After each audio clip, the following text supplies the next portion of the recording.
Hey everyone, it's Dr. Ramani. Welcome back to this YouTube channel on narcissism, narcissistic relationships, healing from narcissistic relationships, and making sense of them. And in the whole vein of making sense of them, we're going to talk about how making a peanut butter jelly sandwich can give you some insight on how a narcissistic relationship works.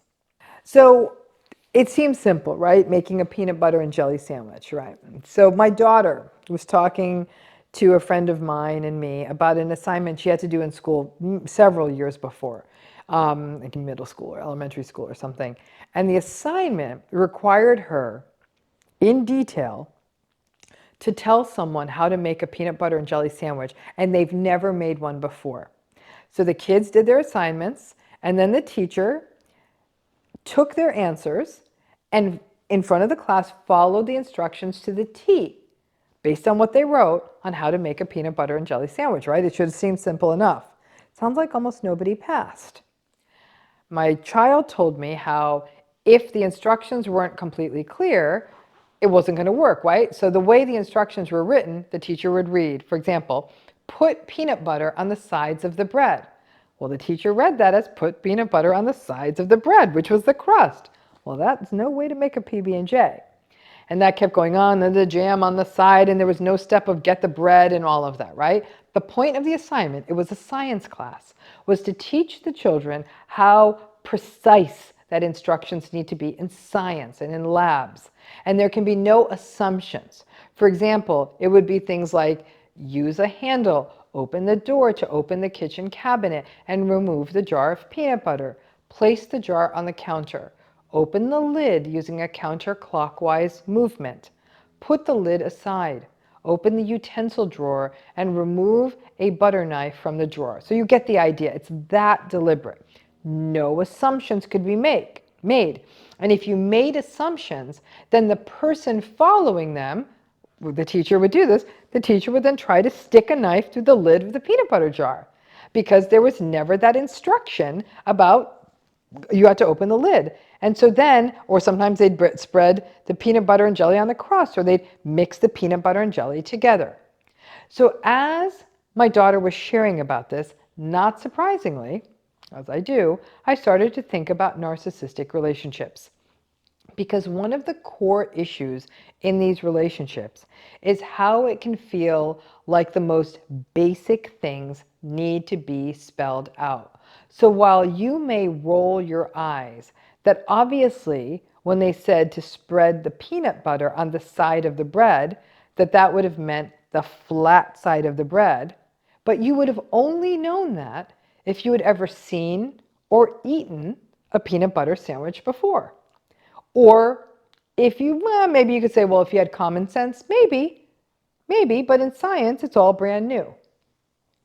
In a narcissistic relationship, some very basic rules of engagement can feel like they need to be explained, a bit like how to put the peanut butter on the bread. So things like, please communicate with me about your plans if you are not going to be home for dinner. Please let me know who will be coming for dinner so I can prepare the right amount of food. Please ask me how I am doing.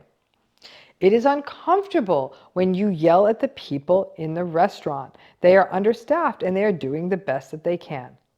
So this kind of stuff, having to explain very basic social stuff. Things like, I have friends who I care about very much, so when they come to dinner, please do not make fun of them. Or having to say things to them like, or I had a very angry father who yelled a lot, so when you use a loud voice, it is hard for me. I know we won't always agree, but please don't yell at me about small things like the TV remote being in the wrong place. Now, this kind of over-labored communication, we'd like to think we don't need this, but a lot of these things don't need to be said. An agreeable, empathic, healthfully functioning person would know these things. They know to communicate, be on time, don't be entitled, don't yell at people, be nice to people I care about. It's pretty basic stuff. So when you have to explain and explain and explain very basic aspects of human functioning, it's a bit like my kid's assignment about how to make the peanut butter and jelly sandwich. And many narcissistic people will actually be like the teacher.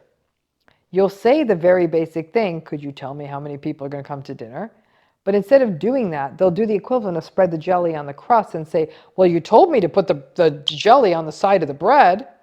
The teacher obviously did it to make a point about how the precision works of how a science lab needs to be written. But for the narcissistic person, it's often a gaslighted mockery. Well, you never told me to do it that way. And that basically is a foisting of the blame on you. You didn't tell me to spread the jelly on the flat part of the bread. You didn't tell me I had to tell you exactly how many people were coming for dinner. It doesn't feel good in an adult relationship to have to keep spelling out every small thing. You may feel like you're being patronizing or that you're being someone's parent, and it's exhausting. Now listen, as human beings, we often use what are called heuristics. It's a fancy word for shortcuts. And we make assumptions and we build on what we know. Heuristics are why it doesn't take us 30 minutes every time we go to the grocery store to buy some cereal. We know where the cereal aisle is, we have a cereal we like, we walk in, we go to aisle 4, we grab the cereal, we're out of the store in 5 minutes. And some of this comes from just being a person in the world, especially in relationships. It's not just about heuristics.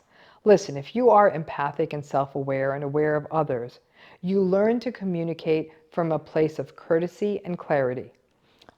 I'm so sorry I'm going to be 30 minutes late, or I'm actually bringing 2 extra people for dinner. Should I pick up some more food?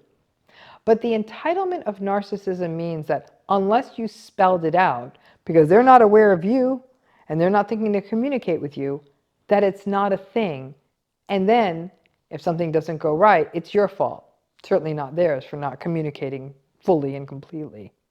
Now, this element of narcissistic relationships, the idea that you assume they would have a basic understanding of how to do something like be a human being, can be very frustrating. And what magnifies it is that they do get it right when the situation matters enough to them. They manage to communicate properly with a boss or someone whose opinion matters to them. But if you are already on their taken for granted list, they don't. If you don't spell it out, they will lash at you or blame you for not being clear enough. But here's the catch-22. If you do spell it out, they will lash out at you for talking to them like they are a child. You can't win. The premise of adult relationships is that there's enough of that social understanding that we shouldn't need to spell out every step the way my daughter had to do for her science class. But unfortunately, we go into these relationships with some erroneous assumptions, namely that both of you and the narcissistic person, are working from the same rules of engagement. You aren't. And as a result, you start to feel like you are the nagging, obsessive taskmaster, when in fact, all you are trying to do is bring them up to a basic level of respect and interaction within your relationship. So yeah, when you think about any basic task you do, even sort of how to drive a car, if you really take the key off the hook, put it in here, push the button that, or put the shift in, there's a lot of steps we don't think about in our day-to-day lives when it comes to everything from turning on the shower, to brushing our teeth, to making that peanut butter and jelly sandwich. When we're made to break it down, we're thinking like, ooh, this is not very efficient. But that need for that laborious breaking down, in a strange way, is what's needed in a narcissistic relationship. And like I said, the real clincher is that even if you do it, they're going to get mad at you for talking down to them. What's the old mantra? You can't win. Enjoy that sandwich, and thanks again.